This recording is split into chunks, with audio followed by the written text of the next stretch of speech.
Po mga kababayan, good morning po sa inyo lahat. At tayo po ngayon nandito sa may bundok ng Arayat ng tapat ngayon. Ito po ay Pampanga na. Yan.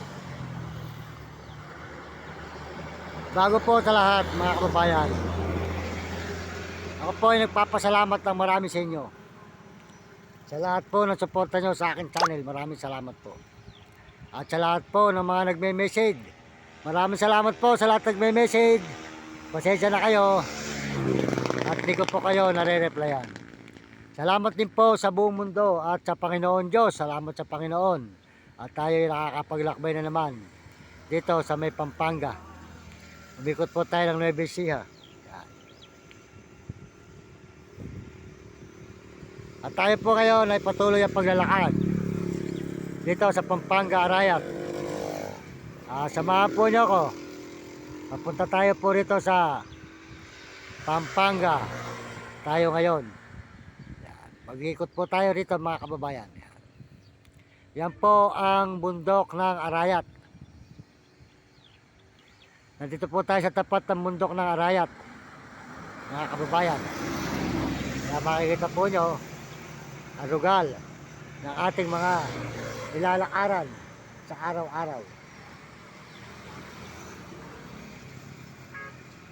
Tuloy-tuloy po tayo mga kababayan ko. Maraming salamat sa inyo lahat at sa buong mundo, saka po sa Panginoon Diyos, lalo na po sa mga ibang bansa, sa mga turista.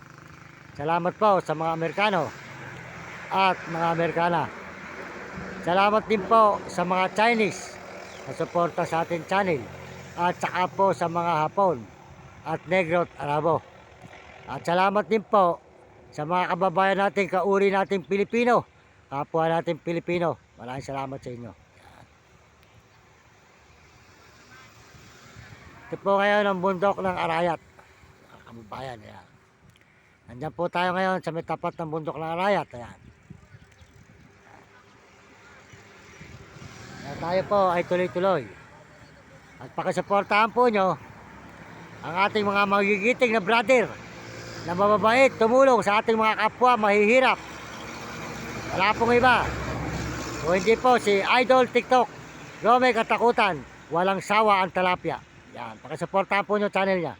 At saka po si Kapeso, mabait pong tumulong yan si Kapeso sa kapwa natin mahihirap. Pakisuportahan po nyo ang channel ni Kapeso mga kababayan, mga kaibigan. At saka po si Jim Bilog, Marvin Ramos, Roselyn TV, Pado TV, at saka po si Diwata Kataniluhan at Hiwaga Kataniluhan. Saka po si Tijin sa Tandansora. Ayan, maraming salamat po. At pagpalain po kayo ng Panginoon mga kababayan ko, mga kahuri kong tao sa buong mundo. Bigyan kayo ng malusog na katawan at masisigla. Pagpalain po kayo ng Panginoon Diyos sa araw na ito at umagang ito. Good morning, magandang umaga sa inyo lahat. Po ay bundok ng Arayat.